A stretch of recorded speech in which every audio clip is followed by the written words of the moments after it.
Good morning, my brothers and sisters. How can we be a powerhouse? Specifically, a spiritual powerhouse. We're going to look at Psalm 1 today. This is Psalm 1, verse 1. Blessed is the man who walks not in the counsel of the wicked, nor stands in the way of sinners, nor sits in the seat of scoffers. But his delight is in the law of the Lord, and on his law he meditates day and night. Verse 3. He's like a tree planted by streams of water that yields its fruit in season. Its leaf does not wither. In all he does, he prospers. But the wicked are not so, but are like chaff that the wind drives away. Therefore the wicked will not stand in judgment, nor sinners in the congregation of the righteous. For the Lord knows the way of the righteous, but the way of the wicked will perish. So there is a great story in this psalm. So we discover a man who's blessed and prosperous. He's fruitful. He's enjoying the fruitfulness of decisions and placements that he has made. For our benefit, they're geographical and very, very visual in this psalm. So to begin with, they're defined negatively by where this man is not. So he is not walking in the counsel of wicked influence. He's not standing in the way of sinners. And he's not speaking words foreign to God. So, number one, we won't find him walking with the wicked or under the counsel of wicked influence. And then we won't find him standing in the way of sinners. That is the pattern of sinners, unrepentant sinners. For, as you know, every pathway is full of sinners. They're everywhere. We're everywhere. The question is, are they sorry? Are they trying to do something about it? And then thirdly, we won't find him sitting in the seat of scoffers. Now you have to kind of pursue the word scoffing just a little bit. It means actually to speak barbarously, speak in a foreign tongue, speak in a way foreign to the blessedness and holiness that is of God, to speak in a way foreign to the ways and the words of our Lord.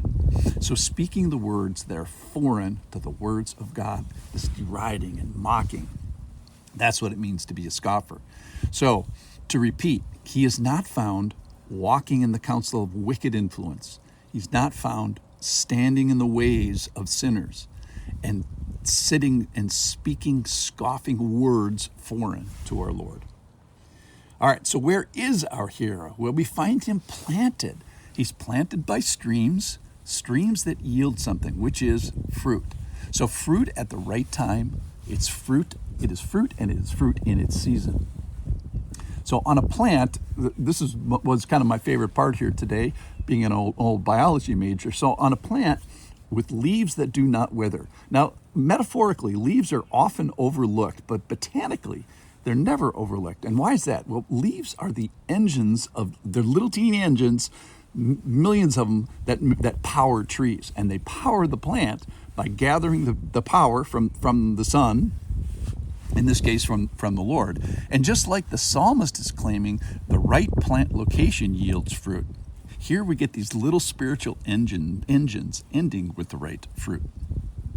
So I'd imagine, and I'm going to editorialize just a little bit here, what are those little leaves? Well, they're the inputs of fellowship, of service, of generous giving, of study, of attendance, of addressing personal flaws, conviction, of worship and awe before the Lord. All those little things that add up to a fruitful life. So add this all up together, and what do you get? You find a guy who is not walking in the ways of sinners.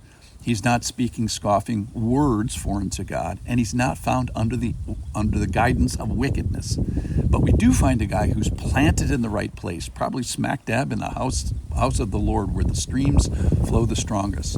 He's powered by the right things, the spiritual engines of these faithful little leaves of fellowship, service, study of the word, worship, etc.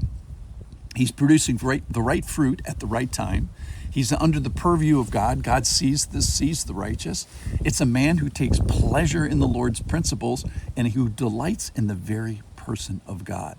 Let me read just the first 3 verses again to bless you. Blessed is the man who walks not in the counsel of the wicked, nor stands in the way of sinners, nor sits in the seat of scoffers. But his delight is in the law of the Lord, and on his law he meditates day and night.